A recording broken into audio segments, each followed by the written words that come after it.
तो दोस्तों स्वागत है एक बार फिर से आप सभी का भारतीय टेक चैनल पर।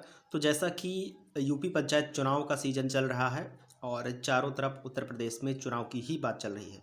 तो इसमें अभी इलेक्शन कमीशन ऑफ इंडिया ने नई अपडेट दी है कि अगर आप चुनाव लड़ रहे हैं तो इसमें आपके पास डॉक्यूमेंट कौन कौन से कंप्लीट होने चाहिए। वैसे तो यूट्यूब पर बहुत सारे ऐसे वीडियोस मिल जाएंगे आपको, जहां पर आपको काफ़ी सारे ऐसे फालतू में डॉक्यूमेंट्स कंप्लीट करवाने की बात कही जा रही होगी।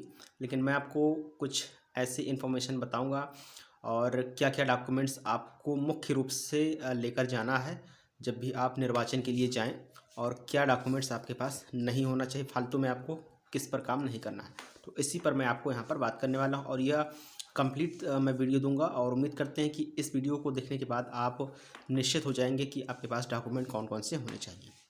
तो अगर आप वीडियो को पहली बार वॉच कर रहे हैं तो सबसे पहले चैनल को सब्सक्राइब कर लीजिए, साथ में बेल आइकन को भी प्रेस करके रखिए ताकि ऐसे ही चुनाव आयोग से रिलेटेड कोई भी इन्फॉर्मेशन हो वो सबसे पहले आप तक पहुंच सके।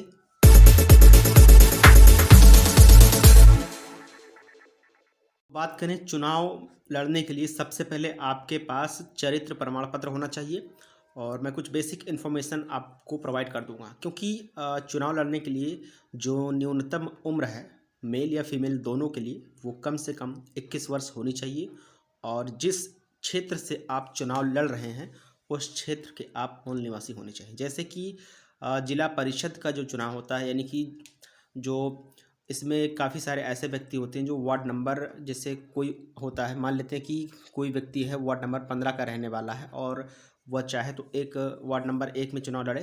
तो पहले ऐसा था, लेकिन अभी चुनाव आयोग ने घोषणा की है कि अब ऐसा नहीं होगा, आप जिस वार्ड के निवासी हैं उसी वार्ड में ही चुनाव को लड़ सकते हैं। तो ये चीज़ आपको ध्यान रखना होगा। तो सबसे पहले आपको काम क्या करना है, चरित्र प्रमाण पत्र आपको कंप्लीट करवा लेना है। अच्छा, इसको बनवाएंगे कैसे, तो इस पर मैंने कंप्लीट वीडियो बनाया था, उस वीडियो का लिंक भी मैंने डिस्क्रिप्शन में दे दिया है। तो उस पर क्लिक करके आप उस वीडियो को वॉच करेंगे तो वहाँ पर आपको कंप्लीट वीडियो समझ में आ जाएगा।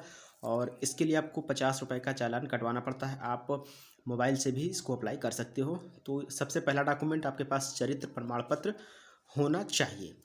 दूसरे डॉक्यूमेंट की बात करें, दूसरा डॉक्यूमेंट है आपके पास जाति प्रमाण पत्र होना चाहिए। अगर आप आरक्षित सीट से चुनाव लड़ रहे हैं या फिर जो भी सीट हो, SC ST या जो भी है, जनरल को छोड़कर, तो वहाँ पर आपसे जाति प्रमाण पत्र मांगा जाता है। तो जाति प्रमाण पत्र भी आपके पास होना चाहिए। इसको बनवाने का प्रोसेस भी मैं दूसरे वीडियो में बता चुका हूँ, तो वहाँ से आप जानते होंगे। और ये सर्टिफिकेट लगभग सभी के पास होगा ही। तो ये सबसे महत्वपूर्ण सर्टिफिकेट है, ये आपके पास ज़रूर होना चाहिए। और ध्यान रखिए सभी डॉक्यूमेंट्स में जो भी डिटेल है वो एकदम क्लियर होनी चाहिए, साफ, यानी कि सेम होनी चाहिए, अलग अलग नहीं होनी चाहिए। अगला डॉक्यूमेंट है आपके पास निवास प्रमाण पत्र होना चाहिए। जी हाँ, आप जिस भी एरिया में या जिस भी क्षेत्र में बिलोंग करते हैं, जिस भी क्षेत्र में रहते हैं, वहाँ का आपके पास निवास प्रमाण पत्र होना चाहिए। जैसे कि कोई महिला है तो उसको जब भी निवास प्रमाण पत्र बनवाना होता है या फिर जाति प्रमाण पत्र बनवाना होता है तो मैके की रिपोर्ट को वहाँ पर मांगा जाता है।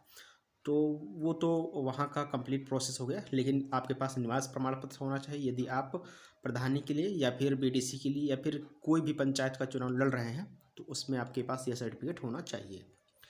अगला डॉक्यूमेंट है आपके पास आधार कार्ड होना चाहिए। जी हाँ, आधार कार्ड आपके पास होना चाहिए। और जैसा कि आधार कार्ड आप देख पा रहे हैं कि कुछ इस प्रकार का इसका लोगो होता है, तो आधार कार्ड भी आपके पास मस्ट होना चाहिए। ये सबसे इम्पोर्टेंट डॉक्यूमेंट है। अगला डॉक्यूमेंट है आपके पास पैन कार्ड होना चाहिए। पैन कार्ड की बात करें, इसमें जो भी डेटा होता है लेखा जोखा वो यहाँ पर अवेलेबल होता है। और ये अंतिम डॉक्यूमेंट था। इतने ही आपके पास मुख्य रूप से डॉक्यूमेंट होने चाहिए।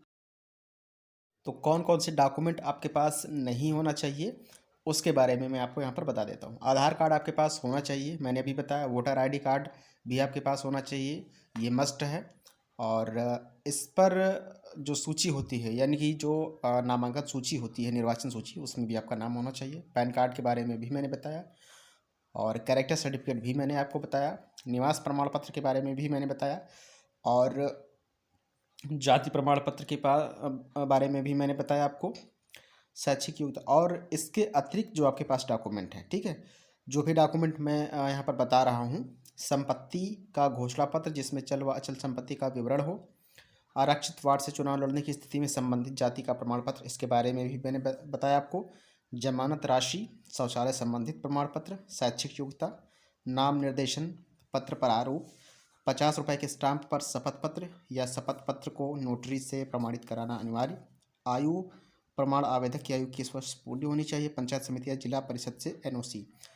तो जो मैंने मुख्य डॉक्यूमेंट्स आपको बताया अभी, वो आपके पास होने चाहिए। और इसके अतिरिक्त जो भी डॉक्यूमेंट हैं ये बनता है, लेकिन कब बनता है कि बाय द वे जैसे आप चुनाव लड़ रहे हैं और चुनाव जीतने के बाद आपको इसकी ज़रूरत पड़ेगी।